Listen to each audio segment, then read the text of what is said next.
నిశ్చయం తీసుకోకముందు ఆలోచించు. 100 ఉద్యోగ ప్రయత్నాలు చేయి, తప్పులేదు. ఇంకా చేరడానికి వాళ్ళు వారం రోజులు గడువు ఇచ్చారు. ఈ లోపు ఎవరో చెప్పారు ఆ కంపెనీ ఉండదరా, మూసేస్తారు అనవసరంగా అని చెప్పారు. మంచిదే, అది నువ్వు కూడా ఒక వారం అడుగు. ఆ డేట్ వచ్చాక ఫోన్ చేసి నాకు ఏదో మా ఇంట్లో ఎవరికో బాగుండలేదండి, ఒక వారం రోజులు నాకు గడువు ఇవ్వండి అని అడుగు, నిర్ణయించుకో. ఎందుకంటే ఒక్కొక్కళ్ళు ఉద్యోగాలు ఇస్తామని చెప్పి ముందు డిపాజిట్ కింద కట్టమంటారు 5-6 లక్షలు, మళ్ళీ తర్వాత కనబడ్డా మన డిపాజిటే మనకి జీతం కింద ఇస్తాడు. 5 లక్షలు మన దగ్గర కట్టుకుని నెలకి 50,000 ఇస్తాడు ఏడాది. ఎందుకు ఇవ్వడం, మన డబ్బేగా.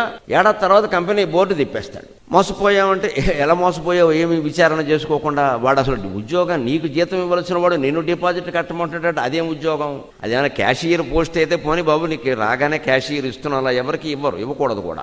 కొత్త వాళ్ళకి ఎప్పుడు క్యాషియర్ పోస్ట్ ఇవ్వకూడదు.